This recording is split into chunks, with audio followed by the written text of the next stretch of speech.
हाय, good morning everybody. काल जिल्हाभर curfew असल्याच्या कारणाने आपल्याला कालचं लेक्चर एंगेज करता आलं नव्हतं. परंतु आज संडे म्हणजे हॉलिडे असतानाही आज आपण आपलं लेक्चर अरेंज केलं आहे कालचा हॉलिडे पडल्यामुळं. विद्यार्थी मित्र, आपला जो एक्झरसाईजचा राहिलेला घटक चालू करण्या अगोदर आजचा दिवस हा खूप शुभ आहे. आज गुरुपौर्णिमा. प्रत्येकाने आपल्या आपल्या गुरुप्रती आपल्या भावना व्यक्त केल्या पाहिजे, त्यांना शुभेच्छा दिल्या पाहिजे आजच्या दिनी. तर जे कोणी माझे गुरु ज्ञात अज्ञात ज्यांनी मला घडवण्यासाठी जे बी मी काय आहे तो घडवण्यासाठी जे योगदान दिलं त्यांचा मी शतशः आभारी आहे. ते माझे आईवडील असतील, ते माझे गुरु जसे की देशमुख मॅडम असतील, साठे सर असतील, किंवा कांबळे सर असतील, चंदनशे मॅम असतील, किंवा अशा प्रकारचे ज्ञात अज्ञात असंख्य जे गुरु आहेत ज्यांनी मला घडवण्यासाठी खूप मोठं योगदान दिलं, त्यांच्याप्रती मी नतमस्तक होतो आणि त्यांना आजच्या गुरुपौर्णिमेच्या हार्दिक शुभेच्छा देतो. ऑन द अदर साईड, ज्या विद्यार्थ्यांनी जे मला गुरु मानतात, माझे एक शिक्षक म्हणून माझ्याप्रती जी त्यांनी त्यांच्या भावना व्हॉट्सअप माध्यमातून किंवा इतर वेगवेगळ्या माध्यमातून माझ्याप्रती व्यक्त केलेल्या आहेत, अशा सर्व ज्ञात अज्ञात सर्व विद्यार्थ्यांच्या या शुभेच्छाचा मी स्वीकार करतो आणि मी त्यांना धन्यवाद सांगतो की तुम्ही मला आज विश केलं. आजच्या या गुरुपौर्णिमेसाठी तुम्ही विश केल्याबद्दल मी तुमचा खूप आभारी आहे. या ठिकाणी आपण आता मूळ मुद्द्याकडे येतो आहे. क्वेश्चन नंबर 5 यातला, discuss the following and write about it in your own words in 5 to 6 line. 5 ते 6 ओळीमध्ये खालील प्रश्नाची उत्तरं तुम्हाला लिहायची आहेत. हे पाहताना तुमचं टेक्स्टबुक तुमच्या समोर असू द्या. काय म्हणते पहिला क्वेश्चन बघा. What would you do if you found an injured bird while returning from your school. जेव्हा तुम्ही शाळेतून परतत असाल आणि शाळेतून परतत असताना तुम्हाला जर एखादा जखमी पक्षी रस्त्यामध्ये तुमच्या सापडला, भेटला, तर तुम्ही त्याच्याबरोबर काय कराल, कुठल्या प्रकारचा व्यवहार कराल, चांगला व्यवहार कराल की दुर्व्यवहार, म्हणजे त्याच्याप्रती तुमच्या काय भावना असतील आणि तुम्ही काय कराल, हे तुम्हाला ॲन्सर तुमच्या पद्धतीनं मांडायचं आहे. याच्यासाठी आपल्याला क्वेश्चनमधून जायला लागेल. बघा, इफ यूच्या जागी आय करायचं आहे. If I find and enjoy bird while returning from my school. जेव्हा मी शाळेतून परतत असेल तेव्हा मला जर एखादा पक्षी रस्त्यात सापडला तर मी काय करेन. I would pick up the bird. मी तो पक्षी उचलून घेईन, full stop. I would observe and check all his body. मी त्याची पूर्ण शरीराची तपासणी करेन. After I found some injury on his body, I provide him first aid. जिथं जिथं त्याच्या बॉडीवरती मला जखमा सापडतील तिथं मी त्याला फर्स्ट एड पुरवेन, full stop. I would give him some grains as a food and water. त्याला थोडंसं धान्य आणि पाणी देईन. And I take care of that bird up to he recover from that injury. जोपर्यंत तो जखमी आहे तोपर्यंत त्याची मी पूर्ण काळजी घेईन. And after his complete recovery I wood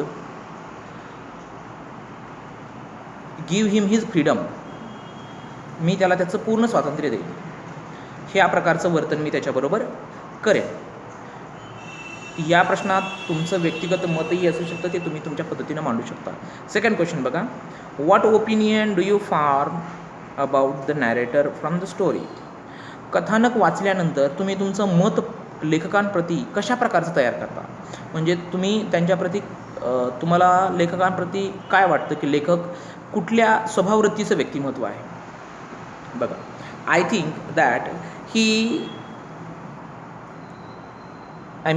that the narrator is a kind hearted person. मला असं वाटतं की लेखक हे काइंड हार्टेड पर्सन आहे. He is compassionate towards animals and birds and other creatures. लेखक हे कम्पॅशनेट, दयाळू आहेत. कुणाबद्दल, जे प्राणी आहेत, पक्षी आहेत किंवा इतर क्रिएचर आहेत यांच्याबद्दल त्यांच्या मनामध्ये आपुलकीची, जिव्हाळ्याची भावना आहे. The narrator dislike injustice with anybody. लेखकांना कुठल्याही प्रकारचं डिसलाईक आवडत नाही, इनजस्टिस आवडत नाही. जर एखादा कोणी एखाद्याबद्दल इनजस्टिस करत असेल तर ते तिथं स्वतः उभे राहतात, फुल stop. The narrator is a brave and confident person. Narrator हे ब्रेव आणि कॉन्फिडंट आहेत, कारण त्या प्रसंगी त्यांनी पुढे जाऊन दगड फेकले होते आणि त्या बेबी लंगूरला वाचवण्याचा खूप मोठा प्रयत्न केला होता. फुल stop. I think he is very sensitive person. ते एक सेन्सिटिव्ह व्यक्तिमत्व आहे, म्हणजे भावनिक असलेलं व्यक्तिमत्व आहेत. यावरून his action towards what he speaking is he completely do his action towards what he speaks. जे ते बोलतात त्याच्याप्रती ते कृतीबद्दल त्यांची ती कृती करत असतात. Even he is very understandable person because he understand animals feelings also. ते प्राण्यांच्या भावनासुद्धा समजून घेतात. That's why this is very good natured person the narrator is. तर असं मला वाटतं की लेखक हे खरोखरच एक सुस्वभावी व्यक्तिमत्व आहे. This is my opinion. You may prepare your own opinion. Come on the next page. Page number 13 पाहतोय आपण. आता पेज नंबर 14कडे जायचं आपल्याला. क्वेश्चन 6 काय म्हणतोय बघा. Complete the following and right a paragraph on each of the given activity. आता या ठिकाणी खाली दिलेली ॲक्टिव्हिटी कंप्लीट करायची आपल्याला एक, आणि त्याच्या मदतीनं तुम्हाला त्याचा एक पॅरेग्राफ लिहायचा आहे.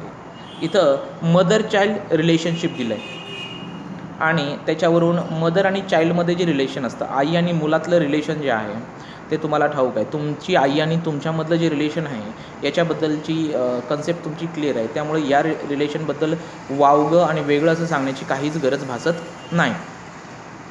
या ठिकाणी त्यांनी काही मुद्दे दिले आहेत ते बघा. पहिला पॉईंट दिला आहे लव अँड ॲफेक्शन. आई आणि मुलामध्ये प्रेम आणि जिव्हाळ्याची भावना असते, हे तर आपल्यालाही ठाऊक आहे. त्यानंतर त्यांनी 4 पॉईंट्स आपल्याला लिहिण्यासाठी कंप्लीट करण्यासाठी दिलेले आहेत. तर त्याच्यानंतर लव अँड ॲफेक्शन नंतर आई आणि मुलामध्ये अंडरस्टँडिंग. सेकंड केअरफुल म्हणा किंवा शेअरिंग किंवा रिस्पॉन्सिबिलिटी, प्रोटेक्शन, या गोष्टीचं रिलेशन आई आणि मुलांमध्ये या ठिकाणी आपल्याला जाणून येतं. तर याचा पॅरेग्राफ तुम्हाला तयार करायचा आहे. एक्झरसाईज खूप लेंदी आहे, खूप वेळ चालला आहे आपल्याला, याचा जाया होतो आहे. त्यामुळे याचा पॅरेग्राफ तुम्ही तयार करा. मी सगळंच सांगत असेल तर 15 मिनिट 20 मिनिटाचा व्हिडिओ होतो आपला, 20 मिनिटाच्या आसपासचा, आणि त्याच्यामध्ये हे सगळं करणं इम्पॉसिबल आहे. पुढे बघा. Injured animal how will you help. आता काही जखमी अवस्थेतले प्राणी आणि त्यांना कशा प्रकारची तुम्ही मदत कराल, असा त्यातला नेक्स्ट पॉईंट आहे. त्याचाही पॅरेग्राफ तुम्हाला तयार करायचा आहे. प्रोव्हाइड वॉटर फूड, त्यांनी एक पॉईंट तिथं दिलेला आहे. तर तुम्ही काय कराल, बाकीचे पॉईंट्स तुम्ही लिहायचे आहेत. त्यातला फर्स्ट पॉईंट असेल टेक प्रॉपर केअर, चांगली काळजी घ्या. प्रोव्हाइड हिम फर्स्ट एड, त्याला फर्स्ट एड पुरवा. Provide him protection, provide him food, set it free. ह्या मुद्द्याच्या आधारे जायचं आहे. म्हणजे काय काय कराल तुम्ही त्याच्यासाठी, त्याला वॉटर फूड पुरवाल जे त्यांनी ऑलरेडी दिलेच आहे, त्याची काळजी घ्याल, जर तू जखमी असेल तर त्याला फर्स्ट एड द्याल, त्याचं प्रोटेक्शन कराल, आणि लास्टली त्याला सेट इट फ्री, त्याला फ्री कराल तुम्ही, त्याला कैद करून ठेवणार नाही. कारण कैद करून ठेवणं हा कायद्यानं गुन्हा आहे, हा भाग वेगळा. परंतु एक आपण मानव आहोत आणि मानवाने इतर प्राण्याप्रती आपली जबाबदारी म्हणून कुठल्याही प्राण्याला बंदिस्त करावयाचं नाही. आता 7 नंबरचा क्वेश्चन बघा. Work in pairs and make as many as words as you can using letters in the word encounter. आता हा घटक आपण पाहिलेला आहे माझ्या माहितीनं अगोदर, पण तरीही मी तुम्हाला या ठिकाणी हा एक्सप्लेन करून देत आहे. Work in pairs and make as many as words as you can. जोडीनं कामं करा आणि या एन्काउंटरपासून जास्तीत जास्त शब्द तयार करा. पण त्यांनी तिथं 3 कॉलम दिलेत. एक आहे 3 लेटर वर्ड, पुन्हा 4 लेटर वर्ड आणि 5 किंवा 6 लेटर वर्ड.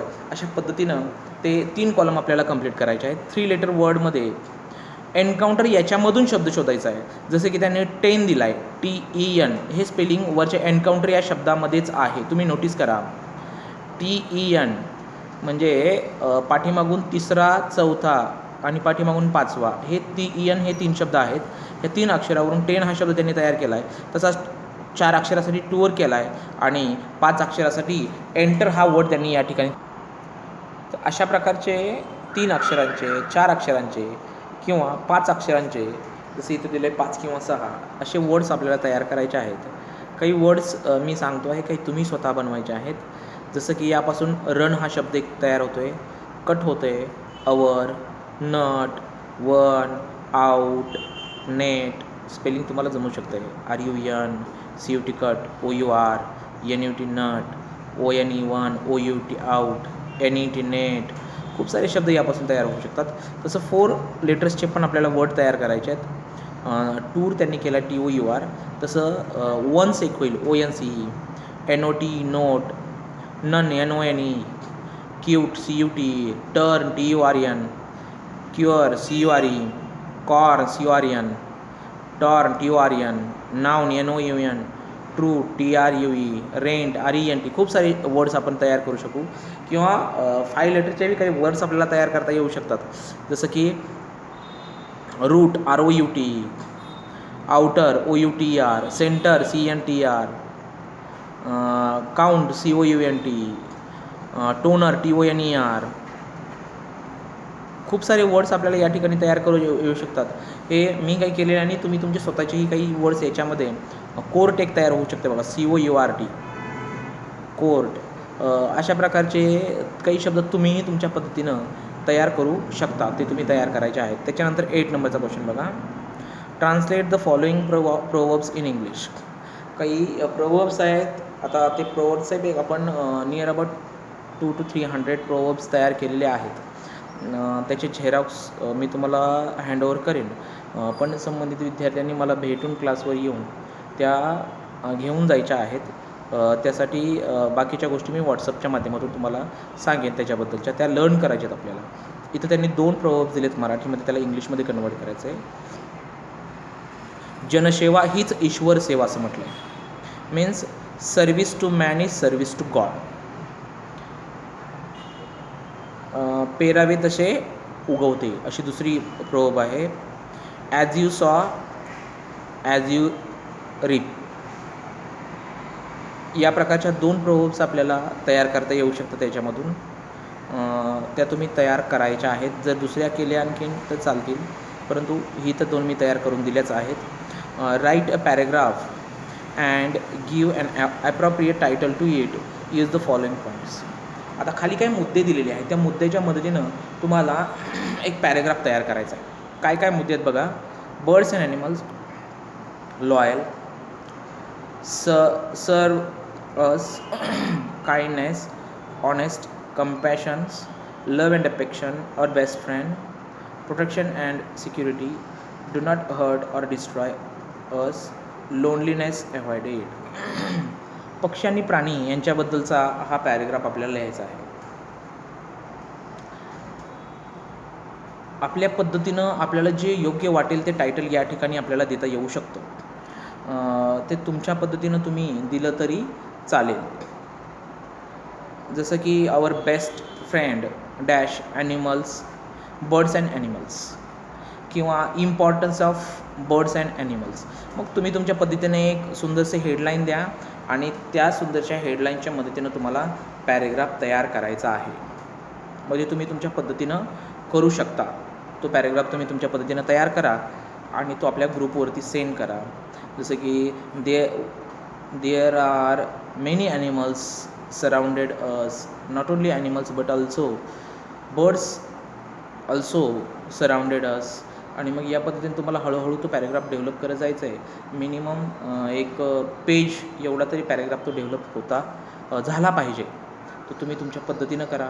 संबंधित घटकाच्या काही अडचणी आल्या तर तुम्ही मला विचारू शकता. I will explain, I will provide help. पण तुम्ही तुमच्या पद्धतीनं त्या करणं अपेक्षित आहे. इथं क्वेश्चन नंबर 8 संपतो आहे. क्वेश्चन नंबर 15वर यायचं, पेज नंबर 15वर यायचं आपल्याला. तिथं बघा त्यांनी काही क्वेश्चन्स दिलेले आहेत, ते पाहिजे आहेत आपल्याला. 10 नंबरचा पॉईंट काय म्हणतो बघा. Complete the remaining blocks डिटरमायनिंग the type of news. असं गृहीत धरायचं की एक न्यूज तयार करायची आणि कुठल्या कुठल्या प्रकारच्या न्यूज असतात त्या तिथले काही ब्लॉक्स आपल्याला कंप्लीट्स करायचे. त्यांनी ऑलरेडी दिलेच बिझनेस आणि स्पोर्ट्स. आता न्यूजपेपर तुम्ही पाहता, न्यूजपेपरमध्ये वेगवेगळ्या न्यूज येतात. जसं की बिझनेस आणि स्पोर्ट त्यांनी दिलं आहे, पण अदरही काही असतात न्यूज, जसं की पॉलिटिक्सची असते किंवा मार्केटची असते किंवा एज्युकेशनल असते किंवा आणखीन आपल्याला काय सांगता येईल एंटरटेनमेंटची असते किंवा क्राईमची असते. मग त्या तुम्ही तिथं ॲड करा, तिथं कंप्लीट करा आणि त्यानुसार template for a news report. मग ते न्यूज रिपोर्ट आपल्याला तयार करायचा आहे. त्याचे 5 मुद्दे त्यांनी या ठिकाणी दिले आहेत. Headline, dateline, intro, short containing paragraph आणि कन्क्लुजन. या 5 मुद्द्याच्या मदतीनं आपल्याला हा न्यूजचा घटक तयार करायचा आहे. हा रायटिंग स्किल रिलेटेड घटक आहे, परंतु हा आपल्याला बोर्डच्या मदतीनं टीच करावा लागेल. हा रायटिंग स्किल अशी अपेक्षा करू की तोपर्यंत हा आपला लॉकडाऊन संपलेला असेल, आपला क्लास पूर्वपदावरती येईल. कारण दिवाळीनंतर हे रायटिंग स्किलचे रिलेटेड असलेले घटक आपण घेतोच. तुर्तास तुम्हाला जमत असेल तर तो घटक तुम्ही तयार करा, नाहीतर मी त्यानंतर तो तुम्हाला तर टीच करणारच आहे. त्याच्यामध्ये बी दिला आहे त्यांनी. बी काय क्वेश्चनमध्ये, read the following headline and write the dateline, intro and a short continuing paragraph. खाली 1-2 हेडलाईन दिलेत आणि त्यांच्या मदतीनं तशाच प्रकारची न्यूज तयार करायची आहे.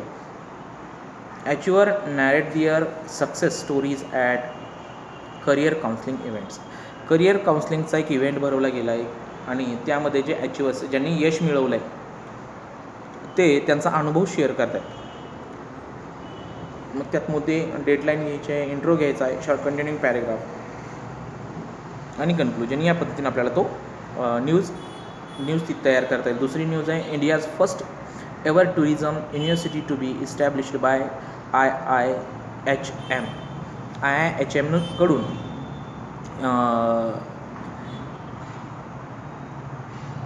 टुरिझम युनिव्हर्सिटी पहिली म्हणजे पर्यटन विद्यापीठ किंवा पर्यटक विद्यापीठाची स्थापना केली गेलेली आहे. त्याच्याबद्दलची बातमी आपल्याला तयार करायची याच पद्धतीने. त्या घटकाकडं आपण रायटिंग स्किलमध्ये जाणार आहोत. तुर्तास तुमच्या पद्धतीनं तुम्ही तो काय करू शकत असाल तर कराच, कारण याला आपल्याला बोर्ड हवा असतो.